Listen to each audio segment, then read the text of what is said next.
retrouver pour ce spécial débat. Je reçois pour vous Pius Romain Rolland. Il n'est plus à présenter. Et avec lui, nous allons parler un peu de l'actualité, de temps fort et tout ce qui se passe en République démocratique du Congo. Pius, très heureuse d'être avec nous. Merci, cher Le retour de Dubaï, ça a causé beaucoup de soucis à beaucoup de gens qui se disent mais comment l'ex-première dame peut amener autant de monde, c'est l'argent de la République gaspillé. Beaucoup de choses se sont dites autour de ce voyage. C'est du n'importe quoi. Je ne pense même pas que je peux m'y atteler pour répondre à ces inepties. Vous dites bien, elle a été première dame, son mari a travaillé, son mari avait son salaire. S'ils ont eu à capitaliser cet argent, à investir dans le champ, dans l'agriculture, en quoi ça va gêner les gens? Est-ce que voyager devient encore un parcours de combattant? Est-ce que si quelqu'un voyage, il faut en faire toute une polémique? Je pose la question, nous sommes quel type d'homme? Donc quand tu quittes un lieu, tu vas à un autre lieu, ça devient un sujet de discussion. Alors qu'ailleurs, voyager, c'est normal. Nous sommes partis, effectivement, elle a récompensé son staff technique après un grand travail. C'est ça être un être humain. Elle partage avec les autres. Il ne faut pas être égoïste. Ceux qui parlent sont des égoïstes. Elle n'est pas égoïste. Elle a vraiment le sens humain. Elle a pris les citoyens lambda, dit bon, allez vous reposer, voir l'extérieur pour voir ce que vous allez faire pour votre pays. Moi, je ne peux reprendre les propos de foi de nos compatriotes, comme j'ai quelqu'un qui peut nous éclairer. Elle a dit, elle a remercié ceux qui insultent Tshisekedi.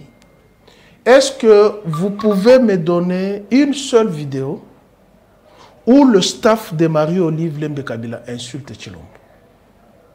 J'ai mis quiconque au défi, quiconque. Et je peux mettre même une prime. On n'insulte pas. Un qualificatif n'est pas une insulte. Par conséquent, c'est cette administration de Tshilombo qui a récompensé les insulteurs. Tu veux que je t'en cite le nom? Non, je vais t'en citer, puisqu'avec ces gens ici, il faut être toujours réglo. Christian Bossembe a insulté, Joseph Kabila l'a comparé des matières fécales. Vrai ou faux? C'est connu de tout le monde, vrai ou faux. Il a traité de matières fécales. Mais il a été récompensé. C'est lui qui sera le patron du Conseil supérieur de l'audiovisuel. C'est ça. Et vous trouvez ça normal? Quelqu'un qui insulte ton prédécesseur et vous le récompensez. Il n'est même pas journaliste. Il n'est pas journaliste. Il est juriste. Patrick Local a dit, même le procès d'un œuf, il n'a jamais gagné. Mais c'est celui-là qui a versé dans les injures qu'on a récompensé. Il n'est pas seul. Pius Romain Rolland, la télé c'est le temps, nous y allons.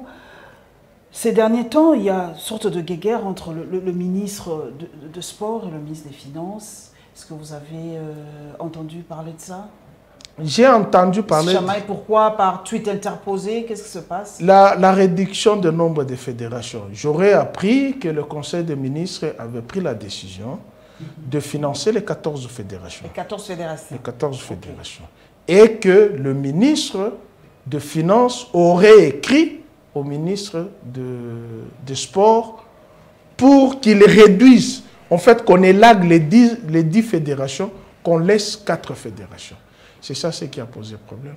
Est-ce que nous sommes incapables, selon le ministre des Finances, de financer, permettez la tautologie, les 14 fédérations? Kabila, avec un budget de 5 milliards, a gagné la guerre, il a eu des coupes, le bilan sur le plan sportif est positif, mais eux disent qu'ils ont 15 milliards. Comment, en ayant 15 milliards, vous réduisez encore le nombre de fédérations? Nous sommes en état de guerre, puis ne l'oubliez pas. On doit affecter l'argent à la défense, à la sécurité, tout ça. Kabila avait ce budget que eux disent un budget modique. Il a gagné la guerre. il ne s'est jamais plaint. Mais cette guerre-là, dites... beaucoup disent, vraiment, nous y allons vraiment en attaquant. On dit Kabila a gagné la guerre, mais beaucoup disent non, qu'il y a eu deal au fait, que Kabila s'était entendu avec le M23 de déposer les armes et qu'en compensation, ils entraient dans les institutions, dans l'armée et tout, et tout, et tout, et tout. Beaucoup n'y croient plus à cette thèse d'avoir gagné, d'avoir battu le M23 aujourd'hui. Ceux qui n'y croient pas, ce sont ceux-là qui n'ont pas suivi la marche de la République. Moi, j'étais assistant parlementaire, j'étais à l'Assemblée nationale. En 2011, Christian Badi-Bangui, je l'ai dit plusieurs fois, dans une commission parlementaire, le Parlement a envoyé les députés en Ouganda, aux côtés du gouvernement conduit par Raymond Tchibanda. Après avoir transformé les CNDP en mouvement politique, et les CNDP avaient participé aux élections. Je peux vous en citer quelques députés membres du CNDP. Mwanga Tchouchou, Maguire Ouakabouba, sont les anciens des CNDP. Okay. Ils ont participé aux élections. C'est là où il y a eu des négociations avec la conférence internationale de la région des Grands Lacs, CIRGL, où il y a eu des accords qui ont été signés par tout le pays impliqué, l'Ouganda, la RDC, la République démocratique du Congo et d'autres pays sœurs. Seule la République démocratique du Congo respectait ses engagements. Les autres États ne respectaient pas. Kabila s'en est plein. Comment? Tous les accords, il n'y a que la République démocratique du Congo qui respecte. Mais les autres États ne respectent pas. Si tel est le cas, je mets fin. Il poursuit le rebelle. Avant d'en arriver, lorsque Christian Badi-Bangui arrive là-bas, qui il a trouvé à la table des négociations? Vous en connaissez? Vous connaissez qui Christian Badi-Bangui a trouvé à la table des négociations du côté M23? Roger Lombala. Roger Lombala. Et il lui pose la question, Roger Lombala, qu'est-ce que tu es venu faire ici? Il lui répond, j'étais envoyé par Étienne Tshisekedi réclamer sa victoire.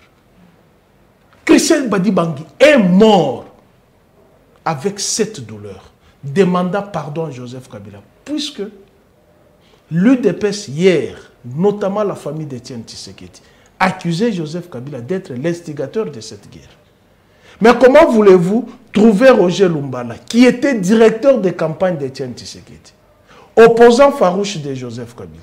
Et si Joseph Kabila était l'instigateur de cette guerre, donc Joseph Kabila et l'UDPS étaient une chose. Ce qui est faux. C'est ça le syllogisme. Et on trouve Roger Lombala à la table des négociations. On signe les accords. Lesquels accords devraient faire en ce que, d'abord, tous ceux qui étaient étrangers dans le mouvement M23, les Érythréens, les Tanzaniens, les Kenyans, les Rwandais, les Burundais, les Somaliens, tous les étrangers devraient quitter ce mouvement. Laisser les Congolais qui étaient minoritaires. De ces Congolais, il y a ceux qui ont été accusés de crimes de guerre, crimes contre l'humanité, pillage, viol, assassinat. C'est la lettre que Claude Ibalanki a demandé à l'auditeur supérieur de suspendre les poursuites judiciaires contre le M23. Et dans ces accords-là, on devait cantonner les militaires qui ont accepté de réintégrer les forces armées de la République démocratique du Congo. Malheureusement, tous ceux qui étaient de ce côté-là, les Bosco Tanganda, les Makenga, les Kundabatouar et tout ce monde-là, a refusé de quitter leur position initiale. Kundabatouar avait été affecté, je ne sais pas si ça doit être au Kasaï ou dans le Congo central. Mais il a refusé, il a dit, je préfère rester là-bas. Donc il impose à l'armée de rester là-bas. On dit, non, tu es militaire congolais. Donc, tu dois accepter les affectations. Tu dois accepter les affectations. Ils ont refusé. Ils ont gardé leur position, tout en étant dans les forces armées de la République. Alors que les accords disent que vous devrez être affecté. On a accepté pour ceux qui n'étaient pas impliqués dans toutes ces infractions que je viens de vous citer. Le fait de refuser cela, c'est ça ce qui a donné la colère à Joseph Kabila. Il a dit, mais comment? Avec la conférence internationale des régions des Grands Lacs, la CIRGL, il n'y a que la République démocratique du Congo qui respecte ses engagements. Les Rwandais, l'Ouganda, les autres pays refusent de respecter ses engagements. Il ouvre les hostilités. C'est ça la présence de Joseph Kabila sur la montagne de Tchanzu, où il a, Tshilombo l'a reconnu, qu'il a défait le M23. C'est en raison de ça, puisqu'ils ont refusé d'appliquer les accords qui ont été signés. Alors, lorsqu'on dit que Joseph Kabila est l'instigateur de cette guerre, je vous ai envoyé la vidéo. Je vous ai envoyé la vidéo, non? Vrai ou faux? Aujourd'hui, je vous ai envoyé la vidéo. Tu m'as demandé la traduction. Tu peux lire cette traduction. Pour les téléspectateurs. Je vais le chercher parce que là, nous y allons d'ailleurs directement par rapport. Est-ce que les propos que tient ce monsieur, est-ce vrai? Est-ce que ce n'est pas de la mythomanie? Est-ce que pourquoi maintenant il ressort tout ça? Pourquoi il y a des photos où il est en Afrique du Sud avec Etienne Tshisekedi. Il y a des photos où Willy Ngoma est avec l'actuel chef de l'État. Et est-ce que le gouvernement a déjà nié que le M23 n'a pas fait 14 mois ici? Et qu'est-ce que Willy Ngoma dit? Willy Ngoma dit, je prends en substance, c'est ce qu'il a dit. Il a dit, nous avons été pris en charge ici à Kinshasa, soignés aux petits oignons, plus que même vous les Congolais, avec les grosses voitures cylindrées, la communication impeccable. Mais lorsque vous faites le rapprochement avec la lettre de Gilbert Kankonde, où il écrivit qu'il demandait 1 300 000 $ pour la prise en charge des M23. Et on les prenait en charge où? À Bunagana, à Kigali, à Kampala, à Goma. C'était ici, ils étaient ici dans les hôtels. Et le gouvernement n'a jamais nié que le M23 était ici. Est-ce que doit-on traiter les propos de Willy Ngoma? Est-ce que doit-on en parler? Parce qu'on nous reproche, nous, journalistes congolais, de relayer les propos du M23, de mettre l'accent sur le propos de Willy Ngoma, donc de lui donner nos plateaux pour parler de ce qu'il dit. Donc, c'est pas du patriotisme, ça. Parce que moi, j'ai même peur. Moi, je dis ouvertement, si je traduis ce que ce monsieur dit là, moi, je risque d'être arrêté. Mais il dit des choses, c'est tellement cru, c'est tellement... que j'ai même peur d'en parler. Mais c'est dans les réseaux sociaux. C'est sur toutes les plateformes. Willy Ngoma dit, nous avons fait 14 mois ici. Le gouvernement n'a jamais nié. C'est au gouvernement de nous donner un autre son. Mais quels sont les accords? Ils s'étaient accordés sur quoi? Ils se sont accordés ce que Willy Ngoma dit. De la vidéo que je t'ai envoyée. Willy Ngoma dit exactement ceci. Il a été signé les accords pour former 2 bataillons. Un bataillon qui devrait faire la garde présidentielle, qui devrait être cantonné ici, à Banzangungu. Notre bataillon qui devrait être cantonné à l'est. Et vous avez vu qu'ici, on a délogé l'état-major général. On a délogé l'état-major général. Pourquoi? Pourquoi on a délogé l'état-major général? Si on fait le rapprochement avec ce que Willy Ngoma dit. Pourquoi on a délogé l'état-major général ici? Willy Ngoma dit, et les communiqués est partout dans les réseaux sociaux. C'est vraiment réellement son nom, Willy Ngoma? C'est réellement son nom, quoi. Bon, c'est le nom par lequel il se présente. Je viens d'avoir encore une autre liste qu'il serait rwandais de souche. Qu'il serait rwandais. Je vais chercher. Parce que le Ngoma, là, c'est un nom de chez nous, quoi, en fait. Ouais. Normalement. Je vais chercher son nom, comment envoyer. Oh, oui, parce que je ne crois pas. Le Ngoma, là, c'est un nom de chez nous, parce que il ne faut pas qu'on se trompe. Je vais chercher le nom, comment envoyer. Son véritable nom. Son véritable nom. Ok. Qui ne serait pas congolais. Qui ne serait pas congolais. Mais aujourd'hui, Pius Romain Roland, comment résoudre cette histoire? Parce que le président... On va arriver à la solution. On va arriver à la solution. Mais le président va parler... On dit son véritable nom est là, puisqu'on m'a donné le nom de ceux qui se disent congolais, mais qui sont des souches rwandaises. Attends, son nom... Voilà. Il est à la 8e position. Willy Ngoma, nom de naissance, Rira Ingoma Rutikanga, né à Kiningi, Rwanda en 1974. À l'âge de 12 ans, son père décède au Rwanda et sa tante, qui était mariée à Kiwanja, Nord Kivu, au Congo, l'amène chez elle.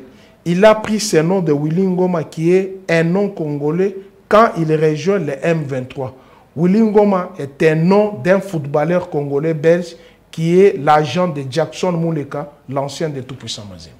Donc on m'a donné la liste à peu près de 9 grandes figures qui sont ici, qui se disent congolais, mais en réalité sont des Rwandais avec des véritables noms rwandais. Ils prennent nos noms pour nous flouer un peu. Oui, pour nous flouer. Alors, dire que on fait l'apologie des propos de Willy Ngoma. Non, on ne fait on ne fait pas l'apologie. Cela met en mal notre gouvernement. Oui, on fait le rapprochement de ces propos et du comportement de l'opposition d'hier. Puisque Willy Ngoma, dans cette vidéo, dit ils avaient signé les accords. Et ils étaient à Kinshasa. Si Kabila osait briguer un 3e mandat, on allait les tuer. C'est ça ce qu'il dit dans sa vidéo. Et il dit, il a fait la garde d'Étienne Tshisekedi en Afrique du Sud. Il a posé la question, qui m'a amené au Rwanda? C'est Étienne Tshisekedi. Il est dit dans la vidéo. Je t'envoie, c'est mieux avec ces gens ici, si la régie peut nous permettre de balancer cette vidéo en Swahili pour que les gens comprennent. C'est ça qui va fermer notre chaîne. Vous le savez, non? Non, le CESAC va fermer notre chaîne. Je ne peux pas balancer Willy Ngoma. Non, attends. On va arrêter ma chaîne. Le CESAC va fermer la chaîne pour quelle raison? L'apologie du terrorisme. Non, on ne fait pas l'apologie du terrorisme. On fait parler les rebelles et tout ça. Ma soeur, c'est compliqué. Ces rebelles ont signé les accords avec les régimes actuels. Ils ont signé les accords avec les régimes actuels. C'est un mouvement qui a été défait. Je vous ai donné l'historique. C'est un mouvement qui a été défait. Sur la montagne de Tianzou, Kabila pilote. Demandez à Didier Etumba. Je cite les noms de notre consoeur Sylvie Bongo qui avait fait l'émission avec Didier Etumba, qui vous a donné les 3 stratégies que Joseph Kabila avait mises en place pour défaire l'M23. Et comment vous voulez dire qu'on fait l'apologie du M23? Moi, je ne suis pas pro-rwandais, vous me connaissez. Je suis très dur envers Paul Kagame. Mais je vous ai toujours dit, les responsabilités politiques doivent être démises. Nous étions dans une accalmie. De 2013 jusqu'aux élections, le M23 n'existait plus. Pour preuve, le 5 novembre 2013, le M23, dans un communiqué, dit avoir abandonné la rébellion pour intégrer dans la vie civile. Et c'est parmi ces gens-là dont certains n'ont pas voulu rejoindre les forces armées de la République démocratique du Congo, malgré les accords qui ont été signés. Ils ont préféré rester dans leur position initiale, soi-disant, nous protégeons le nôtre, dans le nord Kivu, dans l'Ituri, dans le sud Kivu. Alors que l'armée, c'est pas comme ça. L'armée peut te cantonner là où elle veut. Tu es sous le drapeau. Mais comment les autres ont refusé d'être cantonnés? C'est ça ce qui avait énervé l'ancienne administration de Joseph Kabila. Mais comment ces gens, nous avons signé les accords, ils ont accepté. Ils ont été amnistiés. Pas par lui, par le Parlement. Le Parlement a voter une amnistie. Mais vous avez quand même suivi les propos du chef de l'État par rapport au Rwanda. Il a dit qu'il ne peut pas s'enorgueillir, le président rwandais ne peut pas s'enorgueillir d'être un seigneur de guerre. À sa place, il aurait eu honte. Est-ce qu'aujourd'hui, cette escalade verbale entre les deux présidents, est-ce que cela augure-t-elle une guerre frontale? Parce que le président va parler le samedi devant le Congrès. Est-ce que ce sera l'occasion de déclarer enfin officiellement cette guerre que peut-être la moitié ou le 3/4 de la population congolaise attend? Est-ce que lui, notre chef de l'État, à l'époque, depuis 96, 97, 98, toutes ces années, ne savait-il pas que le Rwanda a agressé la République démocratique du Congo? C'est ça ce que j'ai dit, il faut faire le rapprochement des propos de ces rebelles qui disent que l'UDPS était leur allié pour combattre Joseph Kabila. Paul Kagame est venu ici au stade des martyrs. Yonani, Oboya Kagame, c'est l'UDPS qui a chanté ici. Lorsque les deux armées barbares, rwandaises et ougandaises, se sont massacrées chez moi à la Tchopo, massacrés, tu as été dans ces cimetières. Mais Étienne Tshisekedi était à Kigali. Valentin Moubaki l'a dit plusieurs fois. Ils ont été à Kigali. Mais comment vous pouvez dire de nous que nous faisons l'apologie? Moi, je ne peux pas faire l'apologie des rebelles. Vous savez qu'une arme n'a pas, ou une balle n'a pas de couleur. Elle peut retentir ici, même là où je suis, ça peut m'atteindre. Mais comment je peux faire l'apologie des rebelles? Je ne peux pas faire l'apologie des rebelles.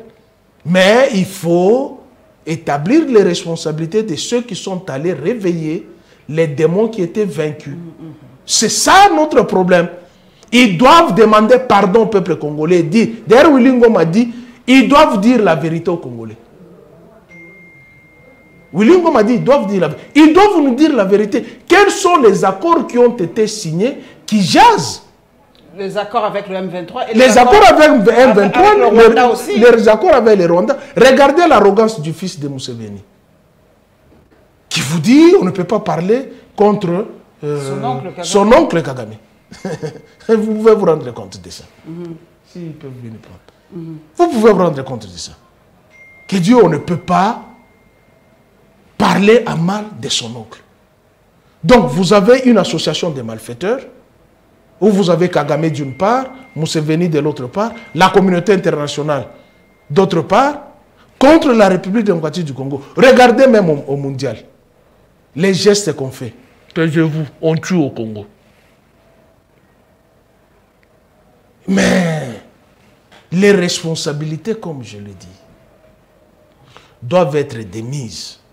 Puisque en ce moment ici, les Congos n'allaient pas subir ce que nous subissons. On devait capitaliser les acquis de Joseph Kabila. C'est parce qu'on est venu au pouvoir avec la haine, l'animosité, l'esprit de vengeance. Pourtant, on devrait capitaliser. Consultez Joseph Kabila. Comment vous avez vaincu ces démons? Comment vous avez eu à contourner Kagame? Mais vous avez quelqu'un qui vous a laissé un pays en paix, avec toutes les institutions. Avec combien de groupes de rebelles? Il faut demander à Daniel Saf qui avait dit qu'il n'y en avait pas plus de 30. Il n'y en avait pas plus de 30. C'était des groupes résidus, les Maï qui défendaient leur communauté. Il n'y avait plus des échauffourées comme il y en avait. Thomas Lubanga était à la CPI. Katanga, Gudjolo Katanga, il était à la CPI. Vous avez tous ces mondes-là ont été maîtrisés. Mais au lieu de capitaliser ces acquis, on est venu avec l'esprit de vengeance. Et maintenant, aujourd'hui, les deux frères siamois se sont séparés. Et ils se séparent, il y a des diatribes à cause de quoi? Qu'est-ce qui se passe avec ces gens-là? Je m'excuse, excuse aux téléspectateurs. Diminue carrément le volume. Diminue le volume. On met sur mute.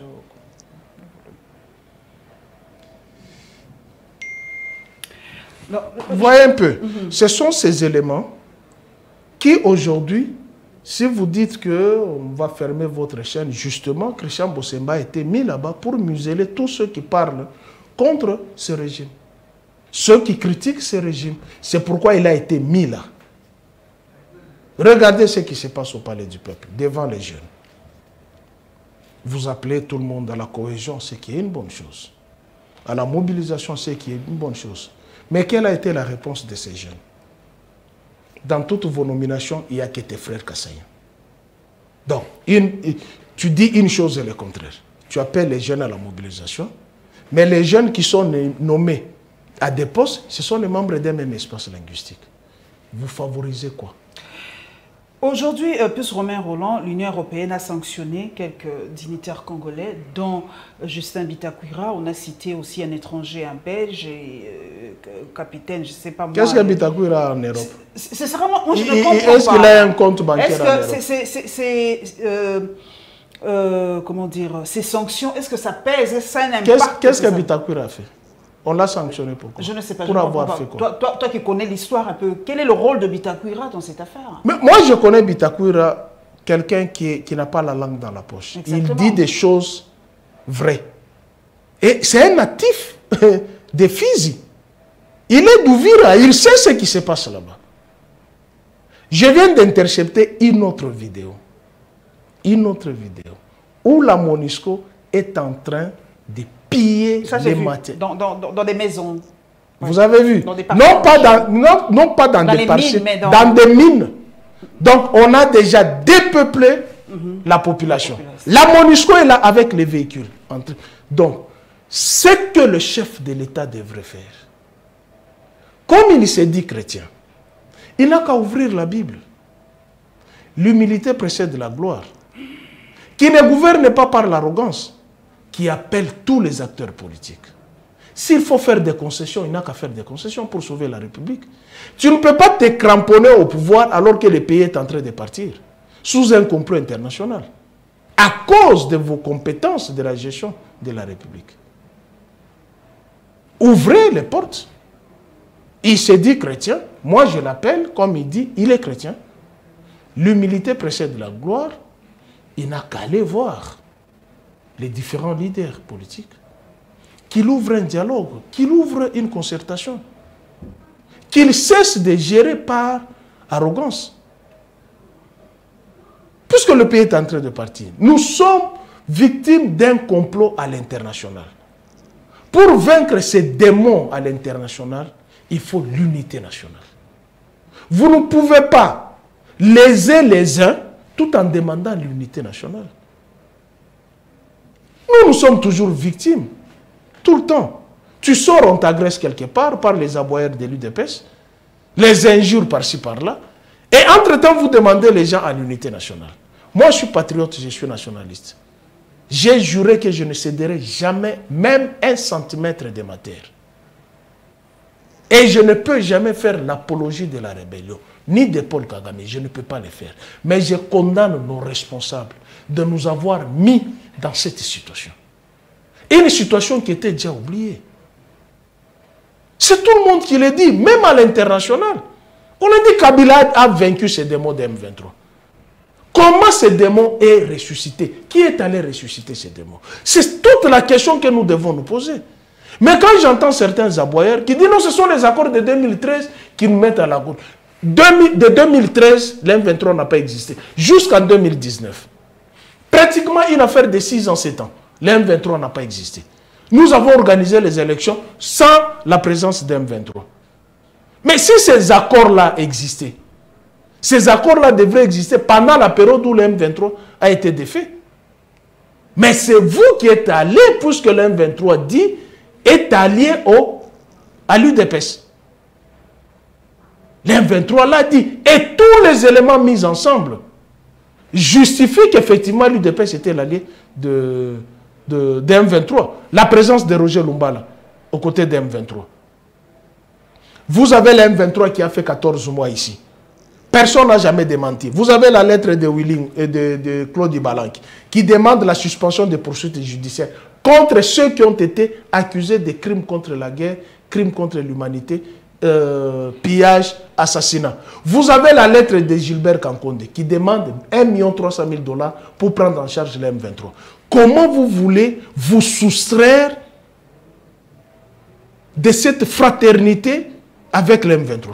et nous accuser, nous, d'avoir fait l'apologie On des parle droits. beaucoup de l'Est, on a tendance à oublier l'Ouest. Je viens de lire tout à l'heure chez Boujakera, merci à toi, insécurité au Kouilou, le ministre provincial de l'Intérieur sous le coup d'une motion de défiance. Au Kouilou, ça ne va pas aussi. Hein? Au Kouilou, ça ne va pas puisque, vous vous souvenez, je ne sais pas c'était en quelle année, vous avez vu la colonne Des vaches? des vaches. Okay. Mais ces gens-là, c'est comme ça qu'ils ont pris l'Est. Mais on a montré une photo avec Joseph Kabila qui parlait avec ces gens. Est-ce que c'est un montage ou quoi? Tu te rappelles de la photo de Kabila qui parlait avec ces gens? Est-ce que vous savez qu'il y a une photo de Joseph Kabila qu'Engwand avait montée, qu'il était derrière Paul Kagame? Donc ces photos-là, ce sont des montages.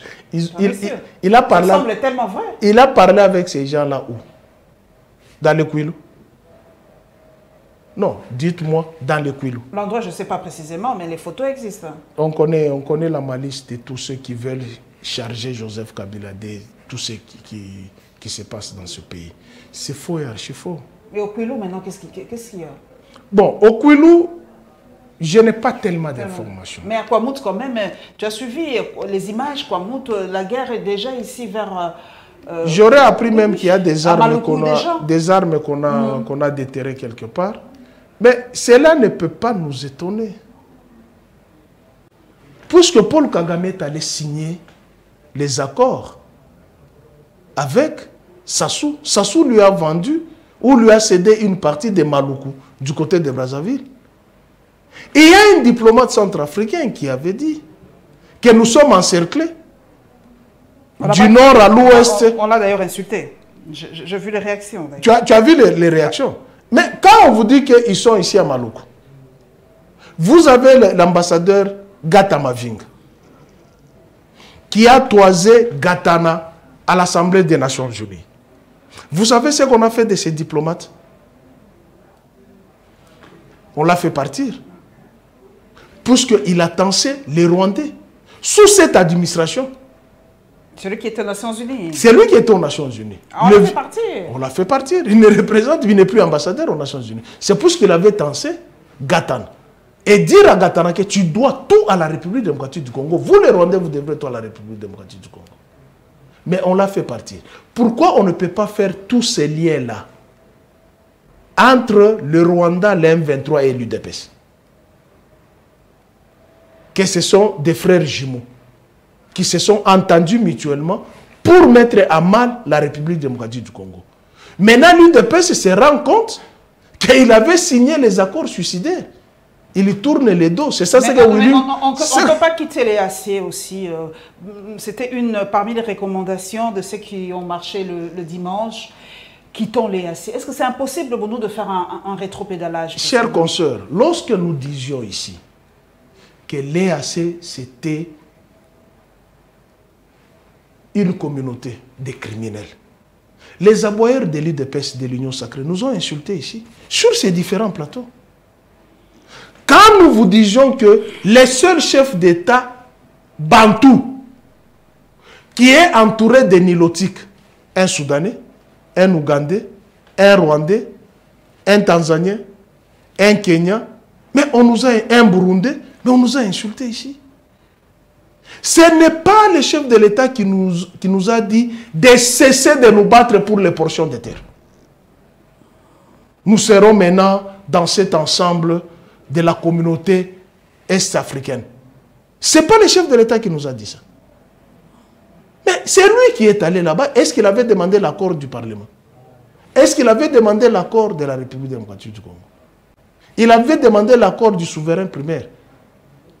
Pour aller, les aboyeurs ont défendu ici que non, la Constitution lui donne les prérogatives d'aller signer les accords. Tout. Alors, les accords qu'il est allé signer,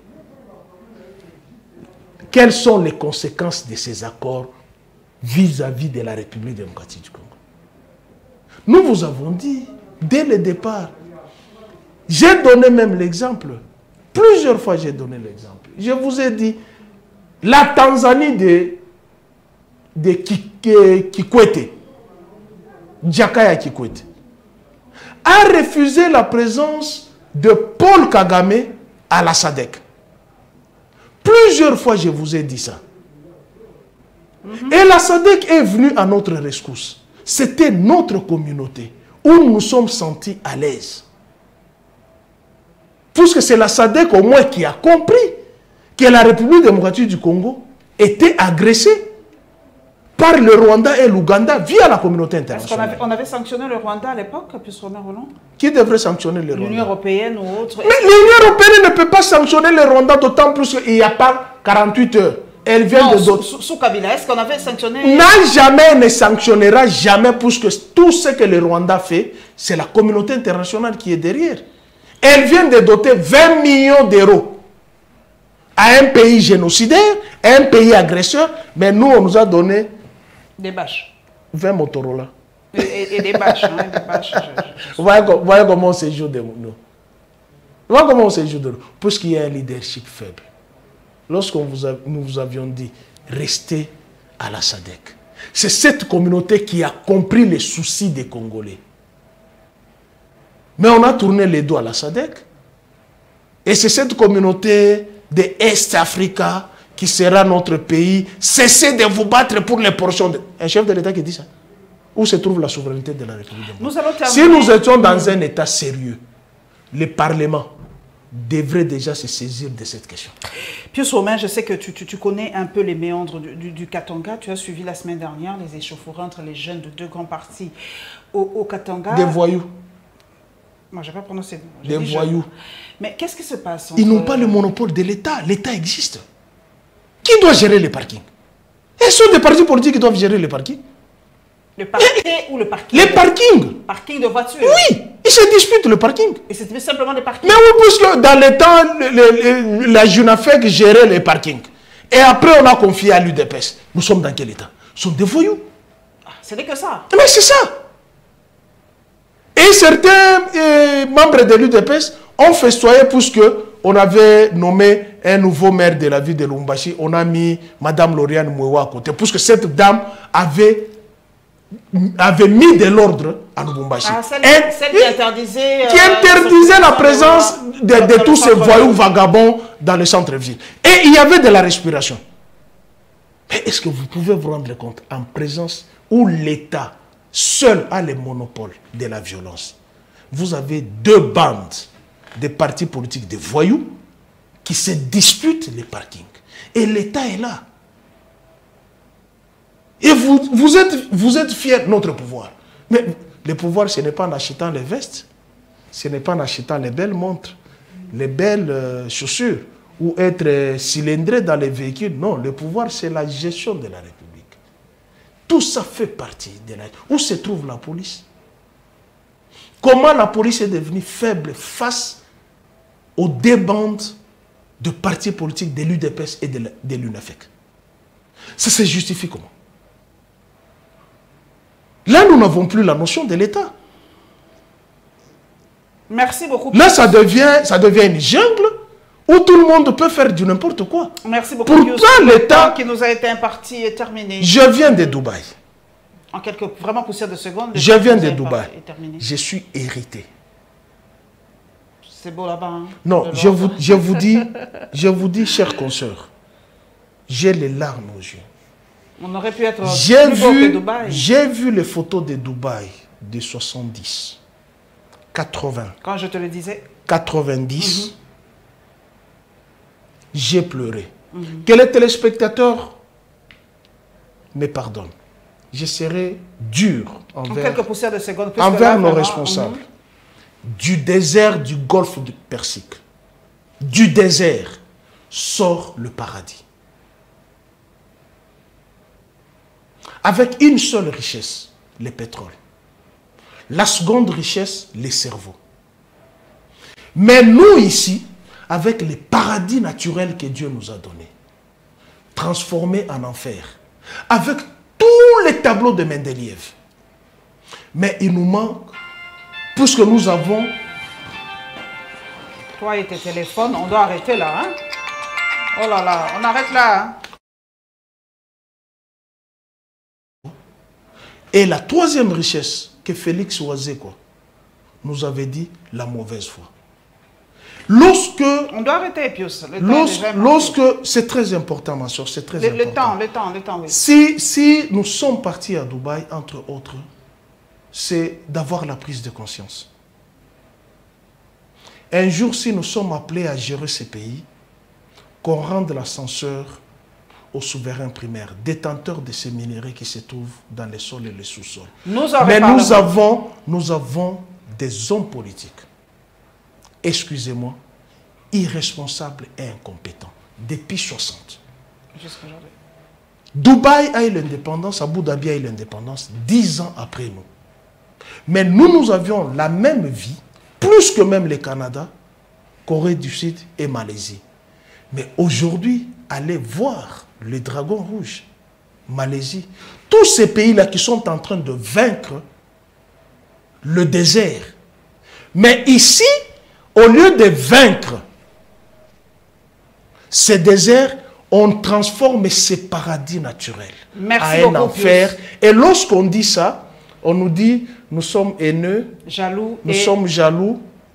Et le tralala. Merci voilà beaucoup. En tout cas, je recevrai plus prochainement pour nous parler un peu de Dubaï, un peu, parce que nous devons comprendre que, comme il a dit, nous avons un paradis que nous transformons nous-mêmes en enfer. Alors, merci, parce que je sais que tu dois encore prendre ton avion. Donc, voilà. Nous nous retrouverons, très chers amis, très, très prochainement. Merci beaucoup, cher.